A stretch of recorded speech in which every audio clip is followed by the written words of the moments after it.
नमस्कार दोस्तों, मैं सौरभ करचा आप सभी का आप सबके अपने channel Agricost plus the heartbeat of India में स्वागत करता हूँ। तो दोस्तों, ग्रीन रिवॉल्यूशन के पहले हमारा उत्पादन बहुत ही कम था।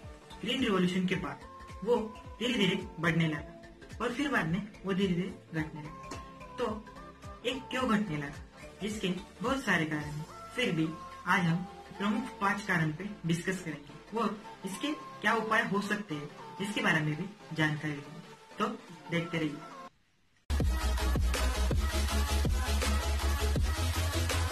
पहले नंबर पे using of high yielding variety यानी कि ज्यादा उत्पादन देने वाली नस्ल का उपयोग करना। दोस्तों, पहले तो हमारा उत्पादन कम था पर ग्रीन रिवॉल्यूशन के बाद बढ़ने लगा। इसमें using of high yielding variety यानी कि हाई यील्डिंग वैरायटीज का ज्यादा योगदान है।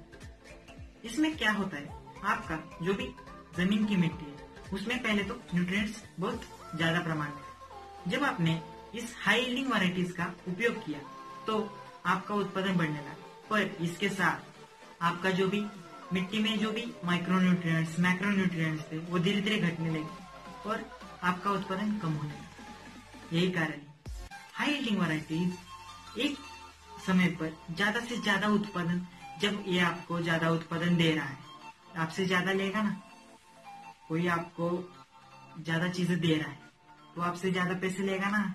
इसी तरह हाई यील्डिंग वैरायटीज आपको ज्यादा उत्पादन देता है तो आपकी मिट्टी में से हाई कॉन्सेंट्रेट्स में मिनरल्स माइक्रोन्यूट्रिएंट्स ये भी ले लेता है।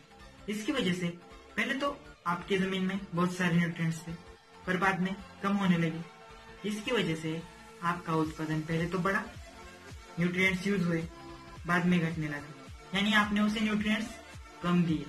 यही कारण हो सकता है। तो आप आपकी जमीन को माइक्रोन्यूट्रिएंट्स ज्यादा तौर पर प्रोवाइड कीजिए। इसके लिए आपको जो भी गाय भैंसों की खाद होगी उसे ज्यादातर यूज करना है।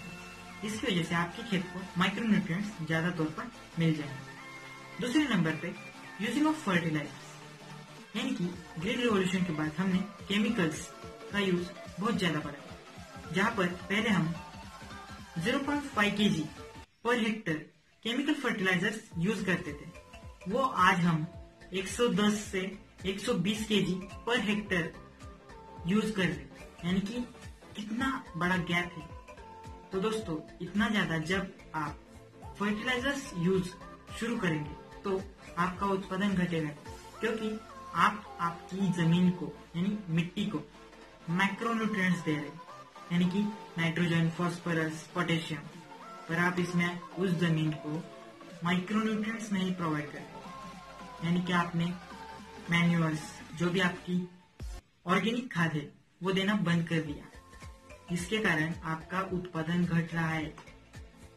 तो आपको इस पर ध्यान देना होगा। मार्केट में माइक्रोन्यूट्रिएंट्स भी अवेलेबल होते हैं, वो भी आप आपकी खेती को दे सकते हैं। 1960 में आपके खेत में बहुत सारे माइक्रोन्यूट्रिएंट्स थे, पर 1999 में 5 माइक्रोन्यूट्रिएंट्स कम हो गए, यानी उनका प्रमाण कम होने लगा और अब ये आंकड़ा 10 पर पहुंच चुका है। यानी 10 माइक्रोन्यूट्रिएंट्स हमारी खेत की मिट्टी में कम पड़ चुके हैं।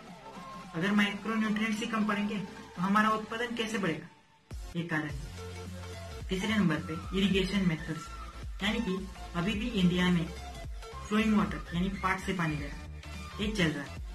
इसके कारण जो भी हमारे न्यूट्रिएंट्स हमारे प्लांट को पहुंचने चाहिए वो बहकर पानी के साथ जाते हैं। कई आधे से ज्यादा वीड्स को मिल जाते हैं, यानी तन को मिल जाते हैं, और जो पानी के साथ बह जाते हैं उनकी वजह से पानी में भी नुकसान होता है। वहां पर अलगी जल वनस्पति उग जाती है और इसके कारण पानी के जीवावरण यानी पानी में से प्राणी वनस्पति उनको भी तकलीफ होती है। इसके लिए आप ठिबक सिंचन और तुषार सिंचन का भी इस्तेमाल कर सकते हैं। इसकी वजह से जो भी न्यूट्रिएंट्स आपके लॉस हो रहे हैं वो होना बच जाएंगे। चौथे नंबर पे using of pesticides and chemicals. जब भी आप आपकी फसल पे कोई भी कीटक देखते तो उस पर आप जल्दी से कोई तो स्प्रे ले लेते हैं। इसकी वजह से क्या हो रहा है, जो भी कीटक है उसकी प्रतिकारक क्षमता उस पेस्टिसाइड्स के आगे बढ़ जाती है और वो उसको रिपेल करने लगता है। आपने वो मच्छर मारने का यंत्र तो देखा होगा, पहले इसके आसपास कोई मच्छर आता नहीं था, पर अब आप देखेंगे तो इसके ऊपर आकर मच्छर बैठ जाता।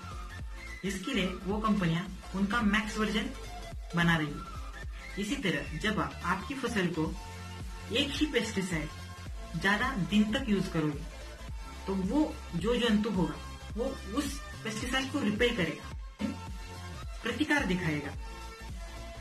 यानी कि कुछ साल बाद, कुछ दिन बाद, कुछ महीनों बाद उस पेस्टिसाइड्स का उस जंतु पर कोई प्रभाव ही नहीं होगा।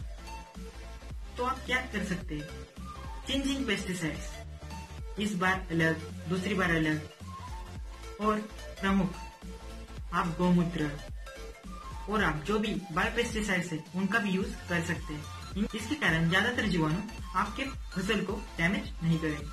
5वें नंबर पे मोनोक्रॉपिंग, यानी आप एक ही फसल बार बार एक ही खेत में लोगे तो एक ही न्यूट्रिएंट ज्यादा तौर पर यूज किया जाएगा। यानी कि आपने इस साल गन्ना लगाया, अगले साल गन्ना लगाया, उसके बाद भी गन्ना, तो इसकी वजह से आपका जो भी उत्पादन है वो घटेगा ही, क्योंकि एक ही न्यूट्रिएंट बार बार उसी जमीन से निकाला जा रहा है। यानी कि आपके पास अगर 5 आम के पेड़ हो तो अगर आप एक ही आम के पेड़ से बार बार आम निकालोगे तो वो आम बाद में खत्म हो जाएंगे, हो गया या नहीं।